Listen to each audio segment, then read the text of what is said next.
So, ladies and gentlemen, dear colleagues and friends, welcome to the session, to the panel discussion dedicated to networks and conventions. We would like to explore this afternoon what is the role of the conventions and professional networks in basically shaping the development of sustainable transportation. We all know that both types of entities can have a major role in this, but we'll have now the possibility to find out more from the people who are actually working for such bodies. And we'll have a series of short introductions regarding the role of different conventions and networks in this or regarding this topic. And then we'll also have the possibility to ask some questions directly. This session is quite short, I would say. We only have 40 minutes at our disposal, so I would suggest to start right away. And I would like to invite Ms. Ursula Sticker from the Bern Convention. I hope that she is with us. No? Well, in this case, I won't invite her, but I would like to invite Filippo. Yeah, if you are prepared. Of course. Super. Yeah, okay, it's maybe better if you introduce yourself, but Filippo is representing today the Alpine Convention. Yes, sure. I was not so trained before about this. So hello, welcome everybody. My name is Filippo Favilli. I work for EURAC Research in Bolzano, northern Italy. And I really thank Christian for inviting me to this panel discussion. Since sustainable transport is not really my topic, I mainly work on connectivity and on wildlife management. So I was involved in the Alpine Convention in the last years, mainly in the ecological connectivity platform that actually does not exist anymore, and in the WISO platform that is wildlife and society. I don't know if you are aware of the Alpine Convention. I mean, it's international treaty about done by the Alpine countries to protect the Alpine environment and also to harmonize all the human activities, so transportation, tourism, and there are different platforms working separately, but there are also many occasions to exchange the knowledge that we produced. And also after 2 years, every 2 years at the end of the mandate, there is a new presidency of each platform, and the results of the mandate are presented to the ministries of the environment of all the countries, of all the Alpine countries. So about the sustainable transport, I can say that there are, of course, many activities done in regards, and from my experience, I can say that one of the best results that we have obtained, especially in the ecological connectivity platform, is the PLACE report. It's called PLACE. That was the first time that we made a study about how connectivity and if connectivity is actually in the special planning laws of each country. It was very extensive work. We also had some many pilot regions where we, let's say, show how the connectivity is inserted into the spatial planning, because it's not mandatory for many countries. For example, in Italy, it's not really mandatory to insert connectivity into spatial planning, and every region or province is left free to do it or not. So actually, you can have a province with measures for connectivity in transportation and the next province that doesn't. So actually, we still miss a common strategy, at least for Italy and for many Alpine countries, and also at Alpine level. Because as you may know, the Alps are a sort of island surrounded by great barriers for connectivity and for wildlife movement. We are working on that now in the WISO platform, so in the Wildlife and Society that incorporated the ecological connectivity platform. And one report that is coming out soon, I hope, is about how really, where do potential corridors actually exist in the Alps, so to connect the Alps with the outside. There are many they are very difficult, but there are a lot of local experiences in small cities in the Alps or by the alliance of cities. There are some initiatives like Alliance in the Alps or Alpine Pairs that actually they award small cities or municipalities for their work on sustainable transportation, especially regarding to tourism, because that's another big topic that we have in the Alps about the mass tourism, so how to protect the environment from these thousands and thousands of people that reach these beautiful places. I don't know, if you just need to look on the internet on the Dolomites and you see really thousands of people trying to reach these places, so you can imagine the impact they have. I don't know what else I can say, but if you have questions, if you didn't understand something, just let me know. Yeah. Sorry? Questions at the end. Questions at the end. Okay, thank you. Thank you very much, Filippo. So we'll take the questions after having the introduction today. However, I will just mention that we are working closely with the Carpathian Convention for, I think, more than 15 years. Hildegard? More, yeah, which can be even 100 years, but it's not the case. Anyway, we have a long history with the Carpathian Convention. We are working together with them. This project that you have seen displayed also in the main room, Safe Green, is actually implemented within the frame of the Carpathian Convention.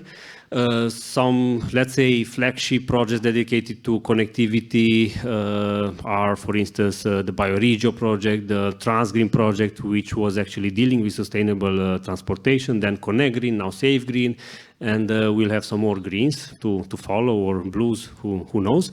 But anyway, the idea is that the convention is really committed to also develop a sustainable transportation network in the whole Carpathians, and they even have a dedicated protocol, so-called transport protocol, which is working well, I would say, and there is a good cooperation between this transport protocol and the biodiversity protocol. So I think that the two merge quite well, and biodiversity is indeed mainstream into transport in the Carpathians. Okay, cool. Because we are short on time, I would like to invite Anders to say a few words about the involvement of Iene in sustainable transportation, because this is what you are doing actually.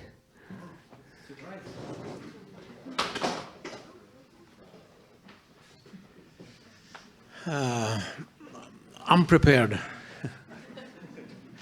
Yeah, but I said this morning that I would very much like to see Iene as a key actor in Europe, and I think what we can do in Iene is to help associations and also researchers to contact each other and speak with each other. My experience as working in Iene is that it's a different languages in one way to say that researchers have their languages. We that work in the road associations have another language, and to connect these is, I would say, it's a very special knowledge that need to be developed and used in connection between those who or find new knowledge, so to say, and make it applicable in the real world, so to say. And of course, associations are important in this matter.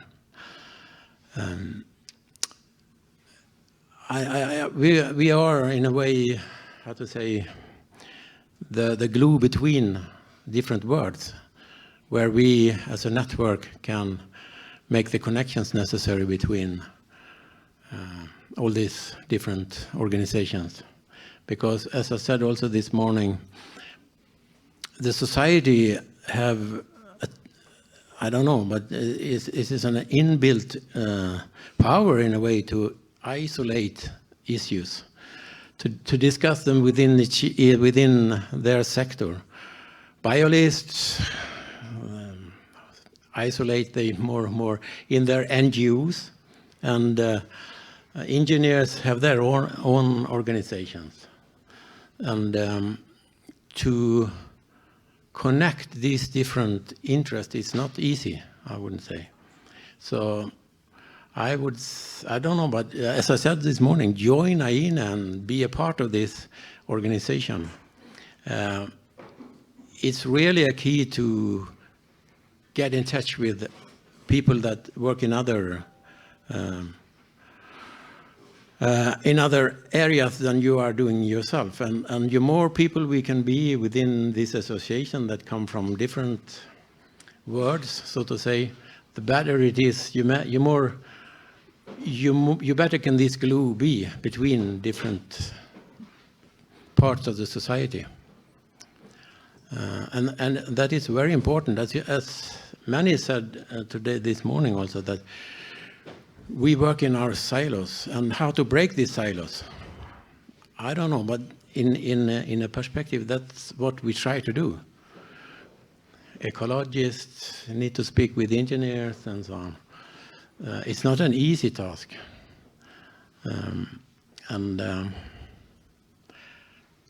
Yeah, I don't know. The only thing I can say is just get engaged in some organization and take contact with another organization and spread your knowledge between each other. And AINE is one tool for this, absolutely. Thank you very much, Anders, for highlighting the role of INE into this complex topic, basically. And now let me invite Lazaros Georgiadis, who is representing GreenWeb today, which is, let's say, part of the INE in a way, but you will tell us more. Thank you, Christian. I think we have, first of all, to introduce GreenWeb. Maybe we have seen it in the paper, in the abstract, but it's important to say that GreenWeb is we, the people of AINE in the South and Eastern Europe. GreenWeb was a result of a meeting that we have in the budget before about 5 years. And this was a starting point on discussing and working on green infrastructure, biodiversity, and transportation. Filippo just said to me that it was the protocol of sustainable transport. It was not easy task. It's really nice to hear that we have a protocol for the sustainable transport.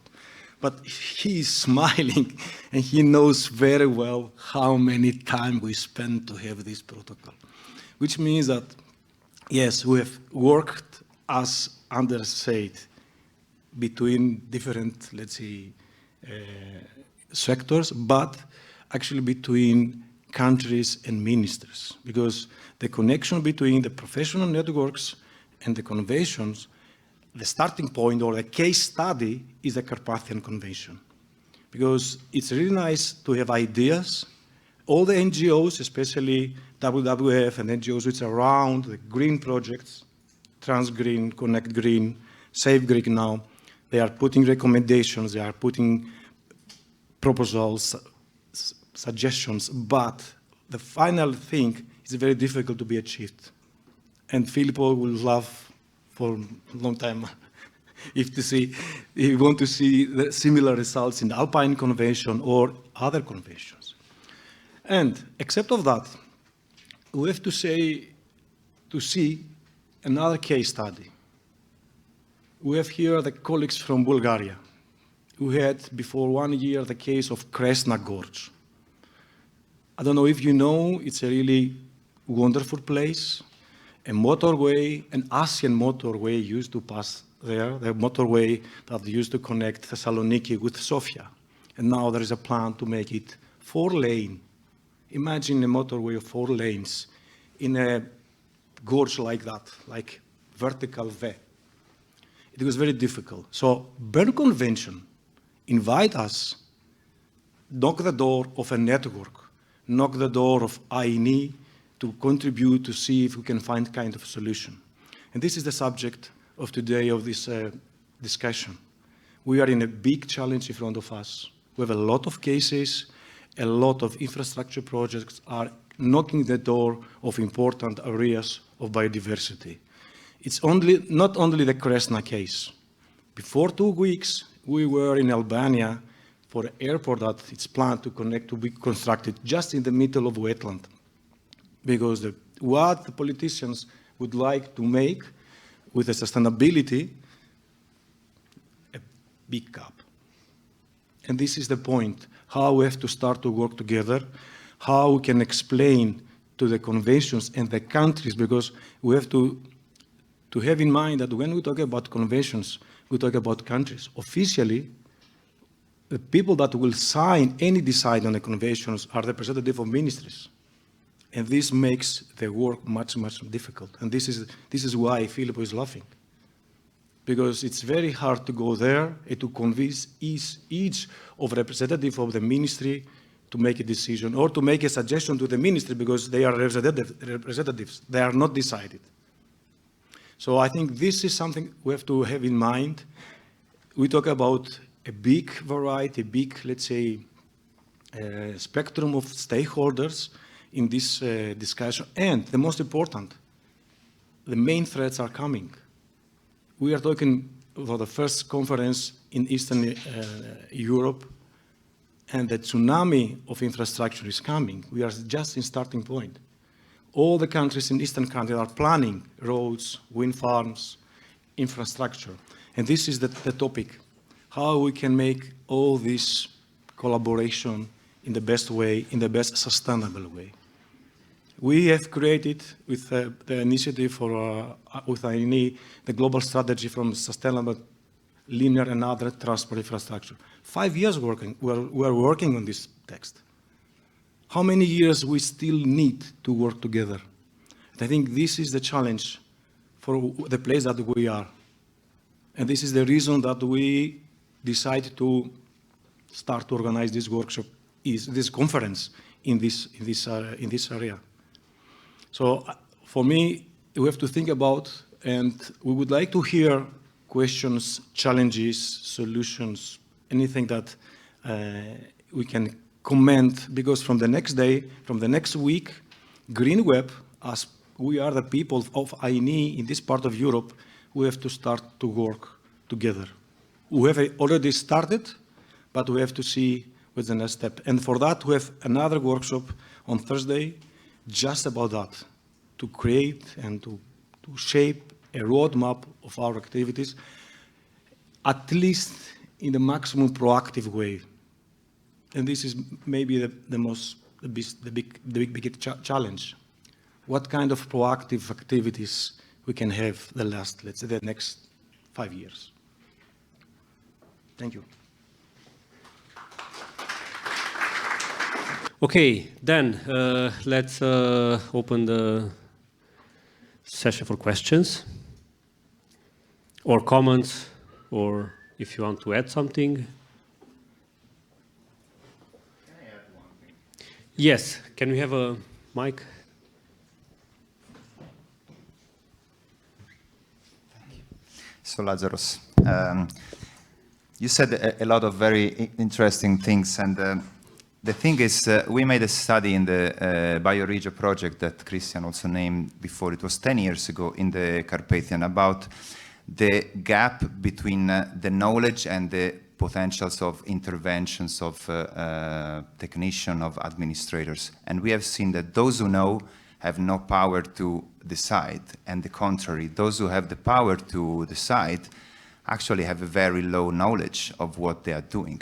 So this is a big gap that we're still going on checking, and it still exists a lot. So the fact is that sometimes it seems that we are really like an island. So we talk of very interesting things, we make protocols, we make recommendations, but then when we go to the real situations, or to those who have to decide, most of the times they tell us we have no money to do it, or there is no interest in doing that.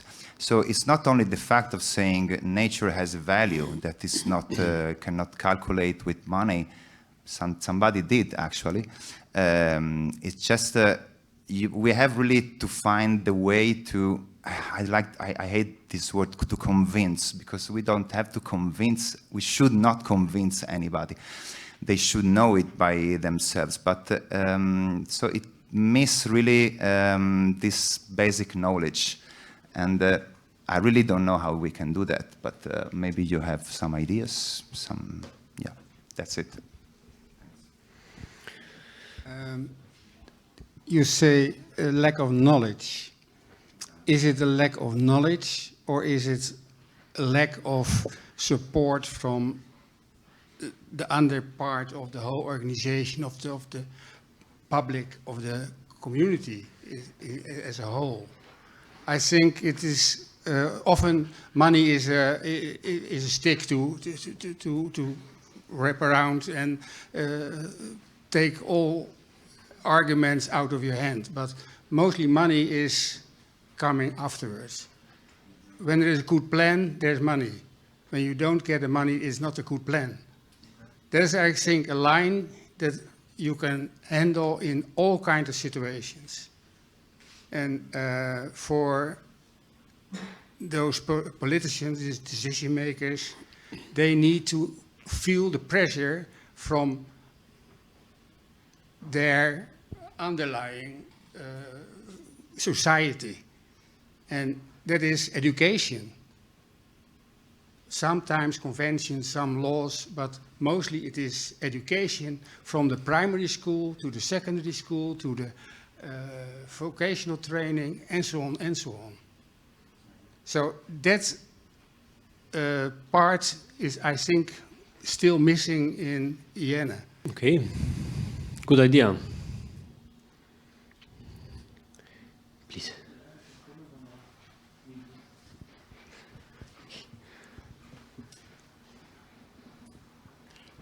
Yeah, you remember Miklos?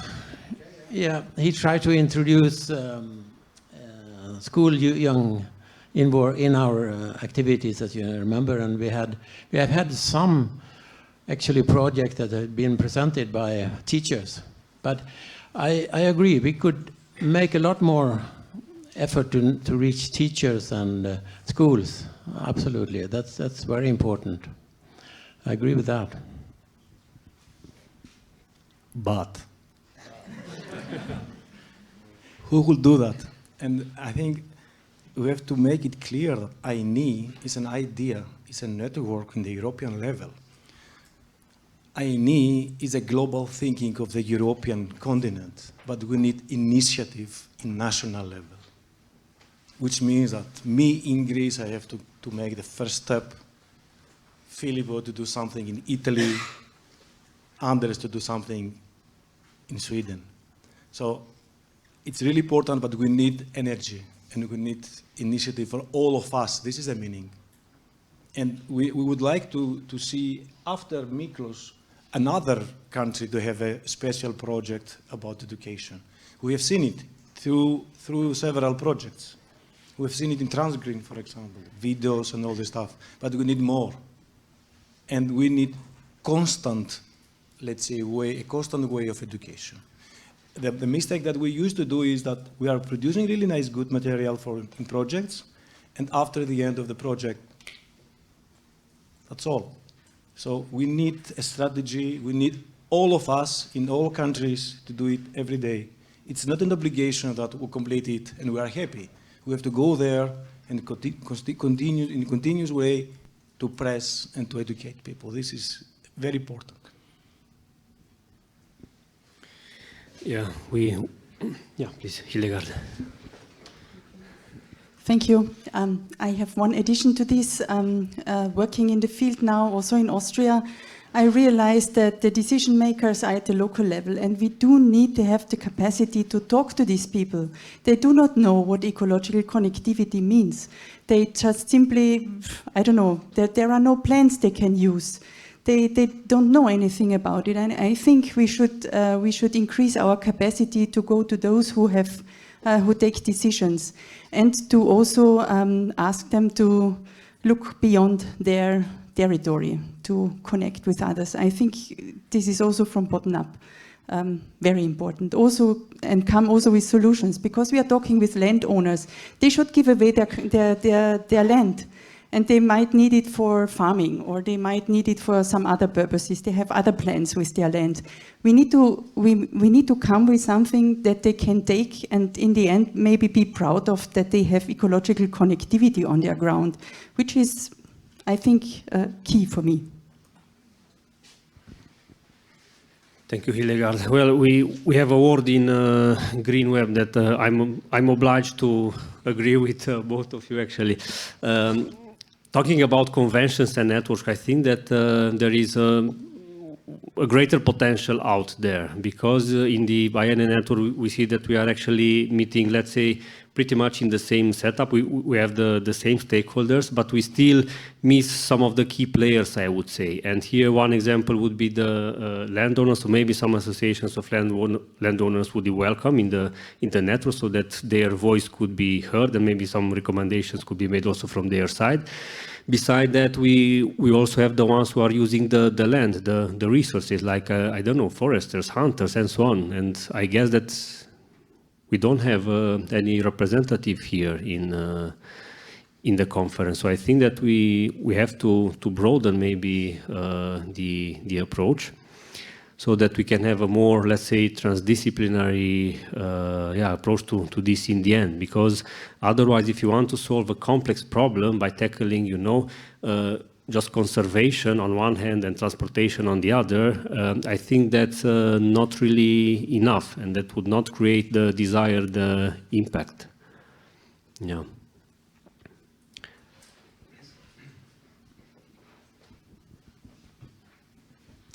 Yeah,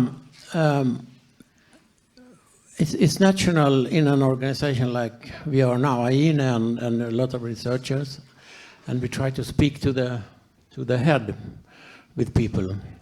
But I think in our communication, we also should be perhaps better to speak to the heart, because of course people can react with the head, but we know also that people take decisions based on what they feel, the heart.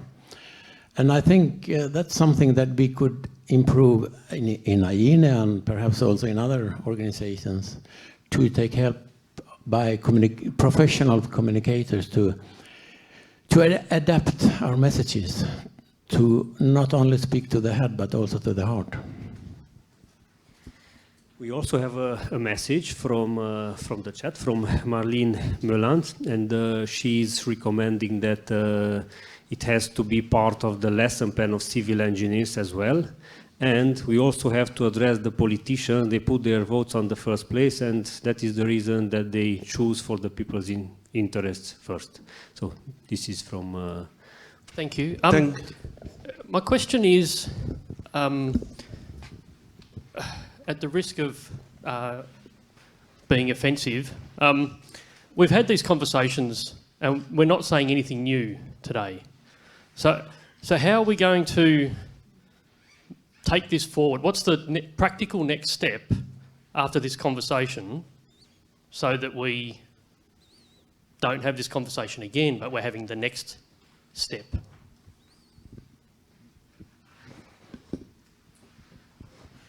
I'm Jan Mampai from Belgium, and I want to add some things about the whole discussion. I think it has much to do with your worldview. You can have an ecocentric worldview, you can have an anthropocentric worldview, you can have a growth mindset, you can have a fixed mindset, and that makes communication completely different. And I would say, a little bit provocative, maybe let's leave the scientific evidence for those 23% of decisions that are made, I heard it this morning, based on scientific evidence. And let's see what we can do with those 77%. And then I would like to continue with work with the heart. So see what are the cute animals that you need in your ecological corridor, and go to the schools, primary schools. Let's make some nice drawings by those children and go with those nice pictures of those drawings to the ministry or the decision makers. What I'm telling you now, I haven't done it myself, but I heard it in a discussion that I had during lunch. So it already happened. I don't invent something new. But I think that's more an approach that we have to keep in mind. I don't say forget about science, but keep in mind that sometimes science is good, but not enough. Thank you. Please. Hello, I would like just to support this initiative for Southeastern Europe countries to work in such a network because I'm coming from an NGO. I'm working on 25 years already on Cristian-Remus case. Without such cooperation and networking, it wouldn't be possible to resolve anything in a country like Bulgaria. Taking into account that it could be very helpful. For example, there was a mission of Berne Convention in Bulgaria 2 years ago, something like, last year, 2000. Yes, it was in August, or yeah, in August in 2001, 2021, and the outcomes of that missions were very important because it's not only questioning countries like Bulgaria of scientific issues to resolve or technical issues to resolve. Sometimes they're very obvious. It's sometimes a question of political situation in the country. It's not a question what will do the managers in the Ministry of Environment or of road agencies. The question is what is the political influence on them. And countries here, some of them face quite big problems in terms of democracy, in terms of independence from the Eurasian empire, influencing the region. And if you look at the Cristian-Remus case, you will see how strong is everything this. In this situation, networking is crucial. So from our side, we will see a huge help in what we can do in our country to help this initiative to start as well as part of IANE. Thank you. Thank you. I'll just continue being controversial. I think the calls about education are great. Just to add that education in itself is actually a science. I think we need to remember that. And it's a science that actually can and should be done well. In conservation evidence, for instance, we have 3 chapters that are always the worst on data. And those chapters are pollution, climate change, and education. And I think that's actually really telling for where we are. Education actually really should apply scientific method so that we can do it better. And I think it would be fantastic to see projects from IANE that actually really look at education in terms of progressing this with real targets. Thank you very much, Silvio. And we have a message from Iogan from the Berne Convention. Unfortunately, we could not connect with him or Ursula. But anyway, we are having his message on the chat. And he would like to make the point from their perspective that the communication between different stakeholders is perhaps the most important when we get governments, NGOs, academia, locals, and so on together in the same room, speaking a similar language. This is when we can start to see results. The challenge is making this dialogue happen, as Lazaros has mentioned before. Let's take the mic. Hi, I well, have a remark. You go first. I'm a business partner of WWF, and we had some online meetings about the projects WWF is doing in several countries. And it could be an idea to make that more available to the public on social media, etc., to create awareness of these problems and the solutions for it. So it will all create more understanding from the public and also from officials, perhaps. That could also be an idea to educate the people in that way. Yeah, thanks. That's a good idea. And since we are part of the IN and of the Transport for Nature and so on, I think that we can improve maybe our way of work in this respect. Lazaros. Sorry. You will be the second. I just want to say about public making of our work. It's not so good, because then people are going outside, searching green bridges, and then it's not good for animals.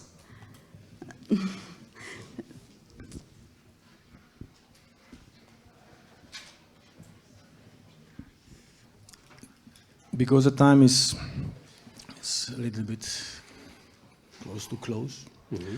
From my point, I would like to give an answer to my friend Rodney with the next step. Just to announce that INE is creating a working group of cooperation between Berne Convention and INE. Tony Sanguin will be the coordinator. Soon will be an official announcement, and as member of INE, you will receive a call to participate. So everybody of you that believe that can contribute in this working group can join the working group. And this is something that we have discussing in INE from a long time ago, that we need active members.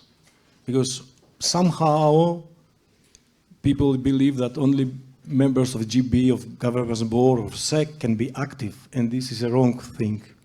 We need all of you to be active, and this is the reason that we decided before some years ago to create the structural, let's say, tool of the working groups. So join INE, meaning that you have to join some kind of the working groups. So you are invited on that. Everybody that can have a political, let's say, way of thinking, their political way of working, can join this working group, because Berne Convention need us. This is a really serious demand. We saw it in Kresna. Now we see it in Albania. Just to say to another, let's say, factor. The case in Albania for the Vjosa River is not only the Berne Convention, it's a joint mission of 3 conventions. Initiative was based from the Berne Convention, but now we have a convention of migratory species also involved.